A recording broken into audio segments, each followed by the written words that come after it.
Major SS premium மிஷினரியோட specifications பத்தி பார்த்தோம். இப்போ இந்த வீடியோல மிஷினோட ரன்னிங்கை பார்க்கலாம். மிஷினரிஸ் எல்லாமே செமி ஆட்டோமேட்டிக் டைப். நம்ம புண்ணாக்கெல்லாம் கைவிட்டு தள்ளணும்னு அவசியம் கிடையாது.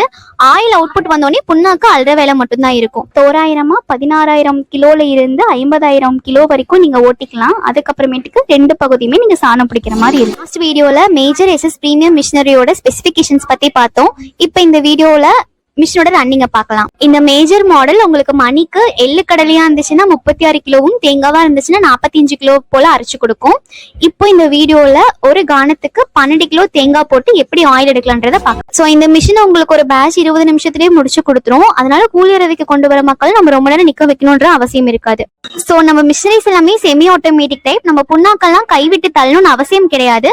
ஆயில் அவுட்புட் வந்தோடனே புண்ணாக்கு அல்ற வேலை மட்டும்தான் இருக்கும். ரொம்ப ஈஸி ஹேண்ட்லிங்கா தான் இருக்கும். மிஷினோட மெயின்டெனன்ஸ் பாத்தீங்கன்னா குறிப்பிட்ட மூட்டைக்கு ஒரு தடவை மேல இருக்க உலக்க பகுதியும் கீழே இருக்க உரல் பகுதியான ரெண்டுத்தையுமே நீங்க சாணம் பிடிக்கிற மாதிரி இருக்கும்.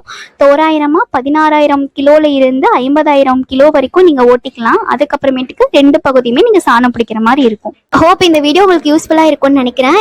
இது போல ஆயில் மில் செட்டப்புக்கு தேவை இன்ஃபர்மேஷன்ஸ் தெரிஞ்சுக்க நம்ம ஆண்டவர் லைட்வொர்க் சேனலை பாருங்க.